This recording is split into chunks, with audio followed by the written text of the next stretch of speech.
Et malheureusement, comme nous le savons, en France, en Europe, mais on va parler de la France aujourd'hui, les entreprises en manquent, on manque de marge de manœuvre économique. Nicolas Dufour vient de le rappeler, on sait à quel point c'est difficile de faire bouger les choses, et on voit toutes les initiatives que vous prenez pour apporter un peu justement de marge de manœuvre aux entreprises. Mais l'innovation en même temps, personne ne sait d'où elle vient. Qui aurait pu deviner qu'il y a quelques années, une entreprise qui fabriquait des puces pour des ordinateurs de jeux vidéo allait devenir la première capitalisation boursière mondiale? Personne. Même le fondateur de Nvidia lui-même ne peut pas le deviner. Il l'a reconnu. Donc on ne sait pas d'où vient l'innovation. Notre message est simple aujourd'hui, il faut faire confiance aux entreprises, il faut faire confiance aux entrepreneurs. Eux savent tester, ils savent mettre en pratique et ils sauront innover. Moi, je ne sais pas quelle sera la prochaine rupture technologique. Je ne la connais pas et je pense que personne ne la connaît. Certaines entreprises naîtront, j'espère, parmi nos territoires pour ça. J'ai envie de rebondir sur une intervention qui est un peu plus tôt d'un des entrepreneurs qui était sur scène, Genesis AI. Il a fait une déclaration ici, si vous l'avez suivi, une levée de 150 millions d'euros, accompagnée par la BPI, et il a dit, nous allons nous installer entre Paris et Palo Alto.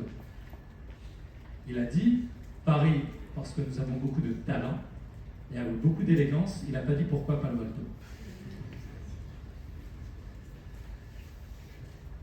C'est ça, je pense, qu'il faut qu'on remette en question. C'est-à-dire que ça fait plus de 20 ans que nous n'avons pas réussi à créer des champions, peu importe le secteur. Je ne veux pas trop citer Nicolas Dufour, mais c'est quelqu'un dont j'apprécie beaucoup les interventions. Le cloud ou l'Internet, on est passé à côté. Peut-être. Alors moi, je nuancerai un peu parce que j'estime en tant qu'entrepreneur, je reste toujours optimiste et je pense que c'est jamais perdu. On est un petit peu passé à côté. C'était il y a 20 ans, 30 ans. Le champion européen fait 1 milliard d'euros de chiffre d'affaires.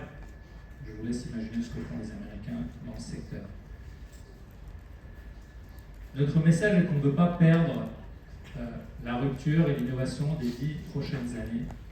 Donc, pour ça, oui, nous pouvons mettre quelques guides en place pour aider les entreprises à adopter l'IA. Oui, nous pouvons faire quelques subventions ponctuelles, mettre des plans de financement ou de prêt en place. Mais la prochaine étape, et je sais que beaucoup de personnes dans cette salle, peut-être pas aujourd'hui, peut-être pas dans 1 an, peut-être pas dans 2 ans, mais c'est un travail collectif, nous devons refaire confiance à nos entreprises, leur donner plus de marge de manœuvre. Donc pour ça, il faut effectivement leur donner plus de marge économique. Il faut revoir un petit peu la manière, la culture économique qu'on a en France. Notre rapport aussi au travail, il faut que le travail rémunère davantage, que le travail soit reconnu. Donc oui, vous pouvez compter sur nous pour déployer ce plan Osélia de façon significative dans l'ensemble de nos territoires. La CPME, je le rappelle, représente 250 000 entreprises en France. Nous sommes présents sur tous les secteurs et tous les territoires. Nous ferons un travail, nous avons déjà commencé, significatif.